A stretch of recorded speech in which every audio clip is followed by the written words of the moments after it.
Hey everybody, Omar here, the Knife Shop Guy. It is roughly 9:40 in the evening or 9:30 in the evening, and I am just kind of chilling out with you guys. I am getting ready to show my final knife of the evening. Now, as you guys know, I don't know if you guys are aware of this, but I have a Kershaw twin knife collection. So basically, I've got a series of knives in my Kershaw discontinued collection that are like this, with this kind of a theme, where the knives are similar. You know, they're similar. In this case, we're talking about, this is the R.J. Martin. This is not the knife I'm showing you, by the way. I'm just trying to show you what's setting up to come. This is the R.J. Martin Kershaw Groove and the Kershaw Zing. I actually have two of these knives each. I've got this one in gray and this one in orange also, but these were the original. So I have a part of my collection that is, you know, they're called twin knives, or knives that look similar. And the reason why I'm showing these two knives is to explain my final knife of the night. Now, my final knife of the night is a knife also made by this gentleman, R.J. Martin. Okay, and I'm going to go ahead and bring it out right now. The knife that I'm talking about, which is my final Halo project, or my final Holy Grail project knife, is the Kershaw Volt 3600. Now, I don't know if you guys have seen this knife before, but it is probably one of the best knives Kershaw has ever made, as far as looks, as far as tolerances, as far as cutting ability, everything. This knife is the pinnacle of Kershaw knife making, and that knife is this knife. Now, the reason I brought out the Kershaw Zing and the Kershaw Groove is because this knife here, and in my last video, the speed form. Are you getting the theme now? Check that out. So both these knives were released right around the same time. And as you can see, they look very similar in how they look, as far as how the composite blades were designed. You can clearly see which one is the knife they used for strain, which part of the blade was used for strain, and which part of the blade was used for the cutting edge. So let's get into the Kershaw Volt, designed by R.J. Martin. So the Kershaw Volt, if you were to see this knife in a display case, you'd say to yourself, "Oh, I'll have that ZT knife." But you take a closer look at inspection, you can see it's not a ZT. It is a Kershaw. However, this knife easily can pass for a Kershaw knife. I mean, check it out. It has a lock bar stabilizer, Rick Hinderer lock bar stabilizer. So we're going to go ahead and get into the specs of this knife fairly quickly. And I'm going to go ahead and pull up the specs here.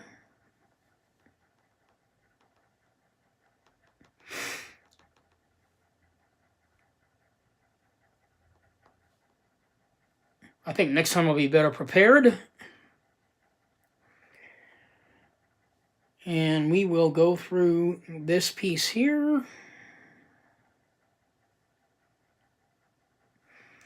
So, the specs on this knife is so rare, they don't have very many specs on it. But I'm going to go and tell you what specs they currently have on it. The steel on this knife is a composite blade. The top part of the knife, like the Speedform 1, is D2. And the cutting edge for this knife, are you ready for it? It is M390. Did you ever think Kershaw ever made a knife with M390? The answer is yes. Right there, M390 for the cutting edge. The knife is all titanium and an all titanium frame lock. It has G10 inlay. Now, here's what's really cool. The G10 inlay, which is black, they actually cut out a slight portion of that and inserted this G10 to create the same exact design. They just inserted it into the G10 as a weight-saving device to make the knife a little bit lighter, but it also looks freaking cool, doesn't it? Look at that. I love the way this part of the blade mimics that part of the handle, and it goes straight across. I mean, that is just a beautiful looking design. And yeah, from a distance, you'd say, oh, wow, that's a ZT. It's not a ZT. It's Kershaw. The blade length is 3.7/8 inches. Close length, it's 4.7 inches. The knife is designed by R.J. Martin, one of my favorite all-time designers, and it's made in the good old USA. So, looking at this knife, there have been quite a few videos on this knife already. Let's go ahead and take a closer look at it. This is a flipper piece, okay? And this knife does not run on ball bearings. This knife runs on washers, phosphor bronze. The knife has a little bit of lock stick on it. In fact, yeah, for some reason I can't do it with that hand, but this hand, it's not a problem. I'll certainly get a little pencil graphite and rub it on the tang. That'll get rid of that. But yeah, it's got a little bit of lock stick on there, so I'll have to work on that. But the knife is very smooth. It also closes very smoothly in one jerk motion. Okay, and that's not a ball bearing knife. Again, that is a washer piece. The design of this thing is just freaking cool. It's got a lanyard hole right there. The pocket clip is, again, titanium and very low profile pocket clip. It's not a very large pocket clip. It's a small pocket clip. It's got good spring to it. But then again, you know, as a collector, I don't use pocket clips. I just put the knife in my pocket. It has 3 standoffs right there. And just overall, just a gorgeous looking knife. Absolutely incredible. The fact that it is a composite blade is the probably the coolest thing about it. And the fact that it's M390, it's almost kind of reminiscent of Kershaw telling you that they're switching gears. They're going to be making more high-end knives. Who knew that it would lead to zero tolerance in 2012, but it certainly did. I mean, this is now a collector's piece. The knife was released in 2010. Really freaking cool knife. It's a big piece of knife, too. That's another thing, too. Back in 2012, when ZT first came out, a lot of their knives were focused on the Ken Onion series, the 350 series, you know, those fat knives that they came out with, which I was not that crazy about. I mean, the fat look wasn't what I was into. I'm more into the sleek look like this, which is probably why I was kind of turned off on ZT back in 2012. I didn't like a lot of those fat frame lock knives they had. And you would think that because they released the Kershaw Volt with this design, that they would let you know that they're going to be making a series of knives that look like this, and instead they went straight to Ken Onion 350 series, which is cool. I mean, it's just not my taste, that's all. But this could easily now be a zero tolerance piece. I mean, this is just absolutely incredible. You're not going to get very many knives of this quality in Kershaw. This thing is freaking smooth. Just a smooth as butter knife. I just never felt anything like it. And the way it closes, and it's just fantastic. So let's go ahead and get into size comparison. It is a big knife. Here is the Numzon. As you can see, it's actually bigger than the Numzon. Like I said, this is a 4-inch blade, guys. So if you guys aren't into big knives, you're probably not going to like this piece. And actually, I wasn't into big knives either. I had this rule of no knives over 3.5 inches, but when I started collecting Chris Reeve, I had to change my outlook. And so, yeah, I can live with like a 3.7 inch, no problem. So, there it is against the Chris Reeve Numzon. How about the Chris Reeve Small and Cosi? How about another small knife? I don't have very many knives, you know, I could show up size. The Zero Tolerance discontinued ZT900, which I'm never getting rid of because I love that piece. ZT has a much more newer, smaller knife today. So I'm kind of glad they brought back small knives. I hope they bring back more of them. And finally, how about the Spyderco Swiss Bowie, another legendary knife that people are willing to pay ridiculous amounts of money for. Spyderco Swiss Bowie. And yeah, it's worth it. I don't know if it's worth $500 for the Spyderco Swiss Bowie, but yeah, it is worth paying a little more for a knife of such quality. Spyderco Swiss Bowie, right there. So, once again, I mean, you know, like I said, this is what I call a halo project. This knife is the best knife that Kershaw has ever made with the capabilities that they had at the time. This is a limited edition run. My knife, as you can see on the flipper, was serial number 285. I believe they were supposed to make 1,000 of these. I don't know if they did or not. But yeah, like again, I got serial number 285, so I don't even know if, you know, if this is 285 out of 1,000 or 285 out of 300. I believe they only made 300. Yeah. So I got one of the more later releases of the knife, number 285 out of 300. Sorry to disappoint you guys there. Yeah, again, the knife is designed by R.J. Martin, and you know, you can clearly see the similarities of just. The reason I love R.J. Martin is his knives are just always so classic. They're such classic designs. Nothing too weird, nothing too out of the ordinary. Just a good old-fashioned classic fit in your knife piece, which I love. Yeah, I think probably the Zing is probably about as weird as the guy ever got. He doesn't really do too many strange blade shapes or anything, so there's the Zing. So this was the Halo project of 2012, and probably the final best incredible knife that Kershaw ever came out with. They were letting us know that sometime in the near future they were going to have more quality knives like this, and of course they did. They actually went out and created a whole new company based on knives built like this, which is probably why this knife is so sought after, because it kind of tells you that ZT is coming. Yeah, this could easily be a zero tolerance knife. I would actually match this up with any ZT knife they are selling today. That's how good this knife is. And nobody has anything bad to say about this piece. The lock stick, it's an individual thing.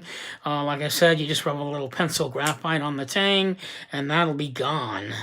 So, and I just love the way the G10 is inserted into that knife. I mean, that is freaking crazy. And the way that it mimics the blade. I mean, you have it from here going all the way straight, all the way across the knife. I mean, it's almost like they took the blade and flipped it and put it on the handle, which is so freaking cool. Get another shot of that. And again, you know, this is, again, the best that Kershaw has ever done with the capabilities that they had back in 2010. I don't think you're going to find a knife more sleeker, more cooler looking, really great cutting ability. I didn't talk about some of the other things on the knife, which I'll talk about right now. The centering on that knife is absolutely beautiful. Take a look at the frame lock. It's got these kind of, I don't know, like this kind of curvature design on it. And then there's like this engraved design running all the way across the frame lock of the knife, which makes it even more special. Just absolutely beautiful the way they did that. It gives it that classy look. See all that running right across the frame there? Really pretty. Really, really pretty. Because you've got these straight lines going across on the G10 and the titanium there. And then they give you these swirly whatever they are on the by the finger grooves. Really beautiful. Just absolutely gorgeous. Again, I don't know if this is the first introduction of the Hinderer lock bar stabilizer, but it is there. And of course, you know that I showed you my very first knife of the Halo collection, or the Holy Grail collection, which was a tilt. The tilt design is actually better. Unfortunately, they had to accommodate looks for the tilt by putting it at a 45-degree angle so they wouldn't have to put a lock bar stabilizer. The fact that this knife has more of a classic design with the Hinderer disc stabilizer there, you know, that's pretty much the takeaway on that. So you can either have one or the other. It's not like they could take away the disc and it'll, you know, you need to have that on there. Either that or cut it at a 45-degree angle. I don't know. They haven't been able to match that.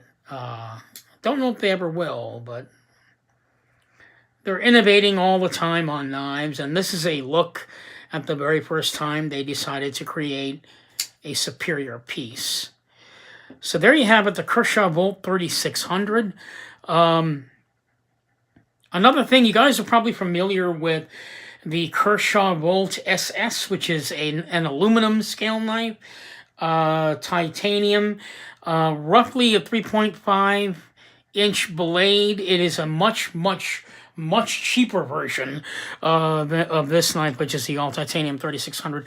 But that's one of the knives that this is that came after this knife, and then they brought the knife design back again after the SS, or right around the same time as the Kershaw Volt SS 35. I believe it's a 3550 with the Zytel version of it. Black Zytel version, a really great spring-assisted piece. Both knives ran, I believe the Zytel version ran for about like $28, $30. And then, oh look, the lock stick went away. And then the SS, the Volt 3500 SS, that one went for like $23 or something, which came after the disappearance of this beautiful knife right here by R.J. Martin. So when we're talking about the Volt, you don't necessarily think of this knife. You think of the other two knives that I just mentioned. So there you have it. The last Holy Grail project knife created by Kershaw that I have for you tonight. And I'm going to go ahead and bring all three knives out just to close it out. Here's the speed form right here, speed form 1. So you can get a shot, so you can see they look exactly similar. So these two are almost twin knives in a way, the way they were designed. Take a look at the blades there. This one runs straight across, and then the handle going across. This one mimics the blade also, so it makes it kind of like it's twin, so it's going to belong in my twin knife collection there. And for the final piece, to close out for this evening, I hope you guys enjoyed all three videos, but I will go ahead and bring it out again. The Kershaw Tilt. Final word, I want to hope my presentation, as far as the way it looks, people were complaining about the shadows. I think I kind of got rid of the lighting problem on that. I don't know, maybe I did, maybe I didn't. I hope I did, because, you know, you had shadows that you could see like that, and with the extra lighting, I think I pretty much got rid of that. So there you have it. This is 3 of 5 Holy Grail projects that Kershaw came out with. The other 2 was the Kershaw Whisper. See if I can go ahead and get that knife out here.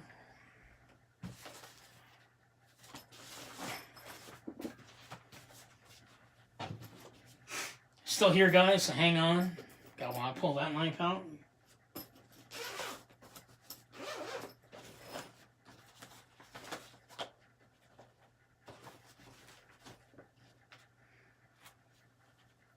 I gotta get that Kershaw Whisper somewhere.